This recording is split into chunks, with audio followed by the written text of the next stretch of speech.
ক্যানিং এ সরকারি জমিতে মাছ চাষ, দখলদারি না সমাজসেবা, তরজায় বাসরা।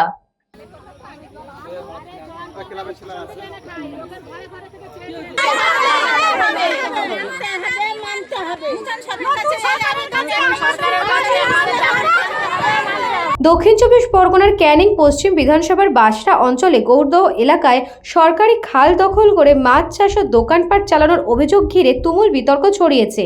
এলাকার একাংশের বাসিন্দা যেখানে দখলদারি ও প্রভাবশালীদের রমরমা কারবারের অভিযোগ তুলেছেন, সেখানে স্থানীয় একটি ক্লাব পাল্টা দাবি করছে খালের আয়ের পুরো টাকাই সামাজিক কাজে ব্যয় হচ্ছে।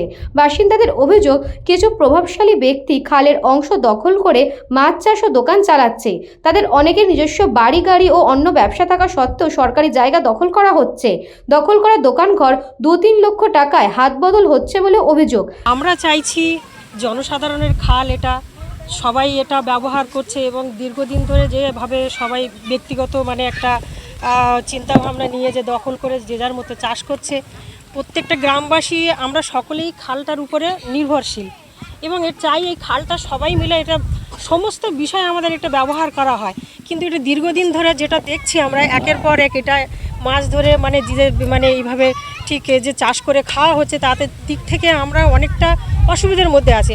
আরও কিছু মানুষ থাকে, তাদেরও ধরার একটা খাল সরকারি খাল সকলেরই ব্যবহার করার যোগ্য এবং সকলেরই এটা সব কিছু সকলেরই এটা পাওয়ার যোগ্য।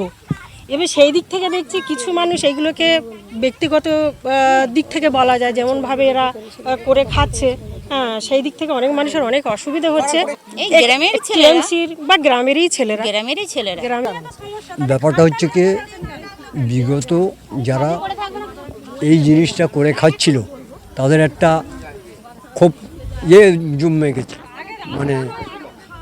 তারা এখন হঠাৎ ছাড়ছে না। সেগুলো হচ্ছে টিএমসির লোক, বুঝলেন। বর্তমান বিজেপি সরকার এসছে, আমরা মনে করি এইটা যেন না হয়, কারণ আমরা গরিব লোক সব এখানে, আমরা সব ওরকমে খাই, ছেলেমেয়ে আছে, তারা রোজগারপাতি কম আছে, এখানে রোজগারপাতি বেশি নেই। তা যারা খেয়ে খেয়ে লোভতে হয়ে গেছে, তারা এই লোভটা ছাড়তে পারছে না। তাই আমার অনুরোধ যে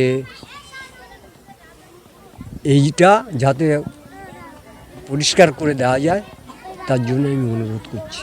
তাদের বক্তব্য, গরিব মানুষ পেটের দায়ে ব্যবসা করলে আপত্তি ছিল না, কিন্তু এখানে ছবিটা উল্টো। 2021 সাল থেকে যারা এলাকায় দাদাগিরি করছে তারাই এখনো কারবার নিয়ন্ত্রণ করছে। রাজনৈতিক পালাবদলের সাথে সাথে রং বদলেও তারা সিদ্ধহস্ত। প্রতিবাদ করলে হুমকি আসে বলে অভিযোগ স্থানীয়দের। এই অভিযোগের জবাবে মুখ খুলেছে স্থানীয় ক্লাবের সদস্য পিন্টু। তার দাবি, ব্যক্তিগত স্বার্থে নয়, গ্রামের সামাজিক কাজের জন্যই তারা খালের একটি অংশ ব্যবহার করছেন। পিন্টুর কথায়, আমরা পুরো খাল আটকাইনি, প্রায় 1.5 কিলোমিটার খালের মধ্যে মাত্র 300 মিটার অংশ আটকে রেখেছি, বাকি অংশ খোলা আছে। এতে কারো চাষের জল আটকাচ্ছে না। বিগত 2 বছর ধরে মাছ চাষ চললেও জল আটকে ক্ষতির অভিযোগ ওঠেনি বলে তার দাবি। বরং ক্লাবের ছেলেরাই ওই 300 মিটার পরিষ্কার রাখে, বাকি খাল পরিত্যক্ত। মাছ চাষের আয় দিয়ে গ্রামের অসুস্থ ব্যক্তিকে হাসপাতালে নিয়ে যাওয়া, মৃতের সৎকার ও লকডাউনে ত্রাণ দেওয়ার মতো কাজ করা হয়েছে বলে জানান পিন্টু। তবে তিনি এও বলেন, আমাদের জন্য যদি কারো অসুবিধা হয় আমরা ছেড়ে দেব, কিন্তু 2 বছরে তো কেউ বলেনি সমস্যা হচ্ছে। মিটার মতো একটা খাল হয়েছে, তার মধ্যে আমরা ক্লাব থেকে যেটুকু আমরা আটকে রেখেছি সেটা এই 300 মিটার হবে বা তার থেকে একটু কম হবে। তো আমার মনে হয় না যে এইটুকুতে যে 1.5 কিলোমিটার আছে সরবরাহতে কারো অসুবিধা হচ্ছে। কারণ আমরা এতদিন ধরে, এতদিন বলতে 2 বছর আমরা চাষবাস করেছি, তাতে কোনো মানুষের কেউ বলতে পারবে না যে জলপথ আটকেছি বা কারোর সরবরাহ ব্যবহার করতে কারো অসুবিধা হয়েছে। আরও আমরা চেষ্টা করেছি যে যেটুকু আমরা রেখেছি সেটুকু আরও পরিষ্কারচ্ছন্ন রেখেছি, যাতে মানুষ ব্যবহার করতে পারে।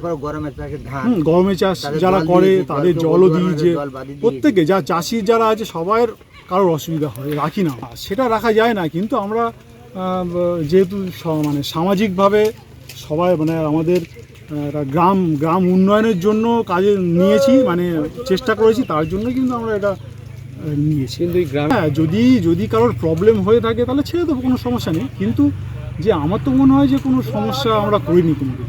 ক্লাব থাকে কী জন্য, সামাজিক উন্নয়নের কাজ করে। তো সেম আমরা সেটাই করে আসছি।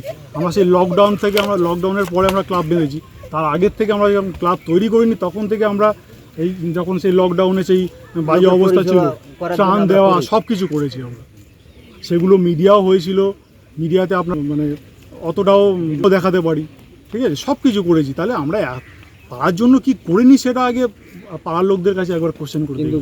আর সেটা যদি মনে হয় যে খুলে দেওয়া উচিত তাহলে খুলে দেবেন কি আছে। দক্ষিণ 24 পরগনা থেকে Bablu প্রামাণিকের report, news Banga time.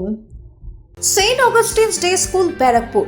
Success for every child. Admission open session 2026 to 2027. Contact number 9007934555. AM jewellers Ichapur Anandamath.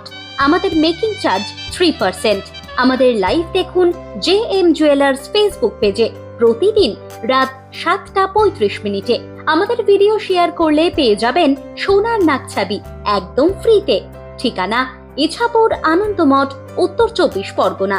যোগাযোগ 7439131404।